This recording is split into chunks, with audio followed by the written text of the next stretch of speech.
வாசர் மகாபாரதத்தை எழுத ஆரம்பிச்சிட்டாரு. ஃபர்ஸ்ட் என்ன பண்ணுறாரு, பிரம்மதேவரை கூப்பிட்றாரு.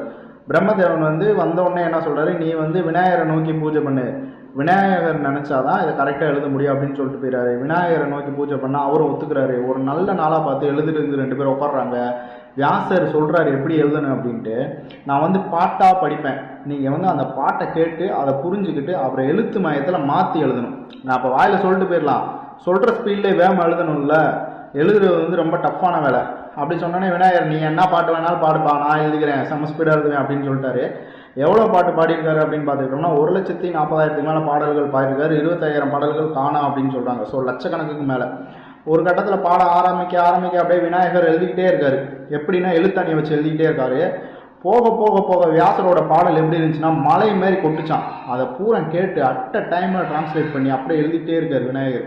எழுதும்போது ஒரு கட்டத்தில் அந்த எழுத்தாணி உடையிற மாதிரி இருக்குது, அப்படியே உடையிற ரேஞ்சுக்கு வந்துடுச்சு.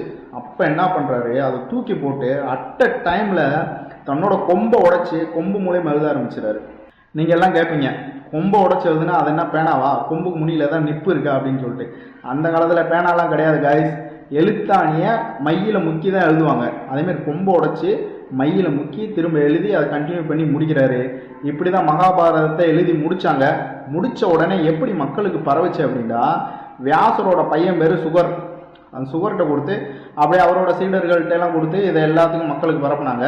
அப்புறம் நாரதர் வர்றாரு, எனக்கு ஒரு காப்பி கொடுங்க, நான் மேல உலகத்துக்கு கொண்டு போயிட்டு கடவுள்களுக்கெல்லாம் படித்து காட்ட போகிறேன் அப்படின்னு ஒரு காப்பி வாங்கி போயிட்டார். இப்படி கடவுளே கூப்பிட்டு எழுதுகிற அளவுக்கும் அதை மேல உலகத்துக்கு கொடுக்குற அளவுக்கும் மகாபாரதத்தில் என்ன தான் இருக்குது அப்படின்ட்டு பார்க்கலாம் கைஸ். இது ஒரு சாதாரண விஷயம் இல்லை, உண்மையாகவே இது ஒரு சீரியஸான விஷயம். அதனால் என்ன தான் இருக்குன்ட்டு அடுத்தடுத்த வீடியோவில் பார்க்கலாம் கைஸ்.